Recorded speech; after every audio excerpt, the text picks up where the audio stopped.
afternoon, everyone. My name is James. Good afternoon, I'm Angel. It's an honor to stand here and share our story with you. Just like the apple fell on Newton's head, last year, my neighbor dropped an idea on my head. Everyone has a neighbor, and more specifically, life will give you a neighbor who is noisy at the exact time you want peace and quiet. So I talked to Angel, hey, why don't we create a productive space for everyone? Therefore, we can't wait to share our business idea, which is timely and which is brilliant to you today. Bubble, a place to create for the price of a coffee. Every great business listens to its customer, so do we. We are so surprised to find out that today, nearly all age groups have difficulty finding their own space to work and study. Ryan, a 70-year-old student who is from California, found it so hard to find a place after school since library will be closed. Zachary, a software engineer in Dallas who just received a permanent work-from-home option. He wants to find a place to balance between his work and life. And Robin, a 40-year-old mother who has 2 kids in New York City, who is also like a freelance journalist, urged to find a place to concentrate and focus because her home is so small. They're just the tip of the iceberg. Actually, the imbalance between the supply and demand is worse than we imagine. Here are some data. In Los Angeles, there are 1.5 million students, and just in 2020, the SAT takers reached to 280,000. In Dallas, 42% of the workers are in remote compatible jobs, and worse in New York City, 34% of the workforce is freelancer. But it's also a city where all the libraries close at exactly 6 p.m. You see, so hard for people to find a place to study during day and nighttime. In addition to a growing population of our target customers, we also found a gaping hole in the work and study space market. As you can see in this chart, comparing cost and comfort, we have several competitors. We have libraries, which are free but offer a low level of comfort. We also have WeWork spaces and office spaces, cafes, and the customer's own home. Bubble happens to sit at the perfect combination of a low-cost option with high comfortability. From another's perspective, we can look at personalization and the amount of distractions. In this example, a customer's home may be highly personalizable, but it offers a high level of distractions as well. An ideal space is highly personalizable, but offers a low amount of distractions, and Bubble fulfills this gap as well. Therefore, we would like to propose our idea, Bubble, to you. Bubble aims to use a zero labor model to create solutions for dense urban populations. Bubble isn't just a work and study environment. It is a space for you to do some independent work and do highly productive work as well. Our silent environment, personalizable space, and 24/7 operational model allows workers to work at their own leisure. Additionally, we have a very hygienic space, and we'll hire janitorial services to clean the space every evening, and also offer sanitation materials at each desk. Each desk will also be divided, and so customers can use the space for their own private and comfort.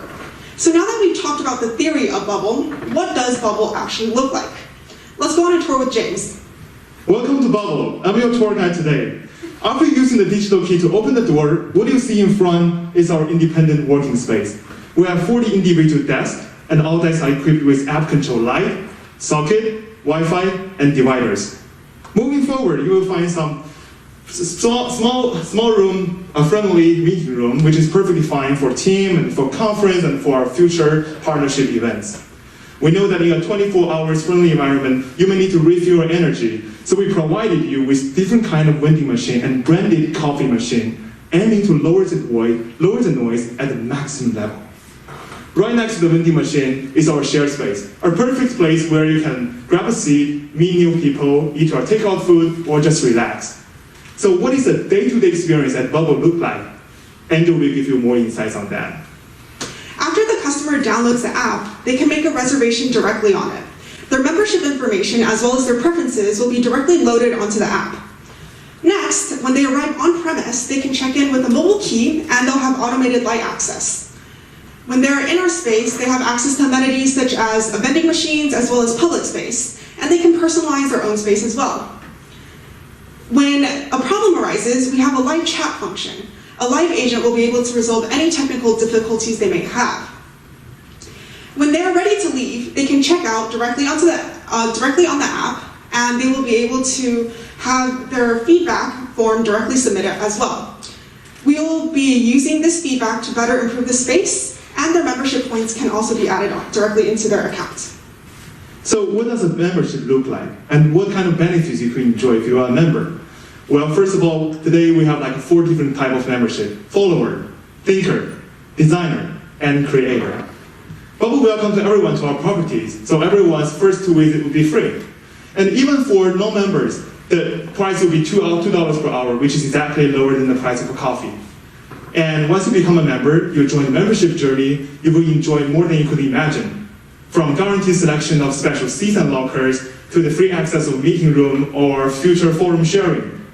And for the highest member level creator, you only spend 80 cents per hour to enjoy a comfortable, quiet, productive space during morning, afternoon, and night. But all this brings to one question: is this profitable? Yes, and we decided to test 2 different markets, and we found that it is profitable in both markets. New York, a high-cost market, we calculated the rental income by weighing total hours booked, as well as membership mix and different membership rates. Even though it is about 50% higher than Dallas, it also has higher expenses due to rent and also fit-out costs. However, it is still coming out to a 12.46 profit margin, which is higher than break even. Let's have a look at Dallas location. We invested $60 per square foot for the furniture and fit-out cost, which is $20 lower than it is in New York City. We'll hire 4 software engineers to develop software in 3 months, and this practice gives a profit margin of 12 or 14%. But please be noted here that the app development cost, the vending machine cost, and the furniture and fit-out costs are all depreciable, which means the profit margin will increase gradually with a better operation. Well, to increase our multiple revenue channel and to enhance our business model, Bubble will boost its revenue from an online and offline perspective. First, we start from the offline. Bubble will partner with websites like Amazon, for book rentals and sales. Bubble will also partner with local cafes and place their branded machine inside our location, or invite our customers to order the cafe through our app. From the online perspective, Bubble will invite key opinion leaders to our meeting room for live streaming. Bubble will also in the future partner with education platforms to design exclusive content and courses for our members based on the information we collected before. Every great business begins with a great team. Yes. My name is Angel Zhang, and I am a first-year MMH student. I recently graduated from the hotel school in May 2021, and I'm now pursuing an MMH degree with a concentration in real estate. My hospitality background has allowed me to build Bubble as a customer-centric and customer-focused business. I have also used my investments and operational background to help model and project out the profitability around occupancy and membership for our business. My name is James Bai. I'm a second-year MMH student. Before my journey at Cornell, I majored in media and was a freelance journalist. This summer I interned at JP Morgan, so my understanding of this business comes from both the customer and the investor perspective. I will utilize my knowledge to analyze the market and raise the capital. Well, speaking of the neighbor, he graduated last year, and today before the presentation, I texted him about our idea and told him about everything. He said, everyone will enjoy Bubble, and more specifically, you give everyone the space to create when they want peace and quiet. It was at that moment I knew, this is Newton's apple. This is our Bubble. Thank you.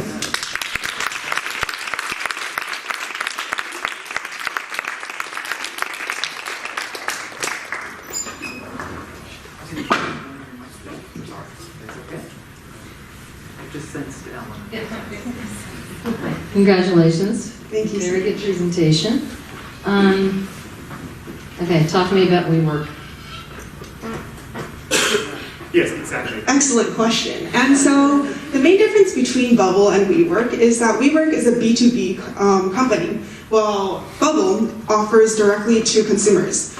And so we listed some of the main differences here, including WeWork is mostly used as office space during business hours, while Bubble is a 24-hour zero labor model. WeWork also has long-term rentals, but in the future, Bubble wants to franchise out the Bubble name, and so we're planning on going to an asset-light model.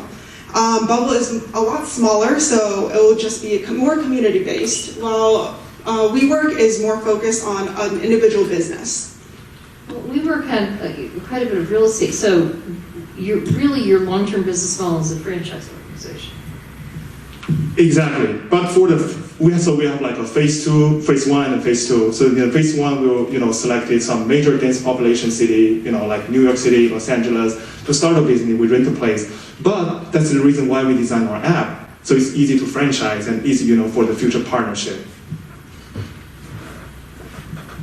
So in terms of kind of co-working space, most of the money comes from small business rental, not the co-working. That's actually a loss. That's a loss for the business.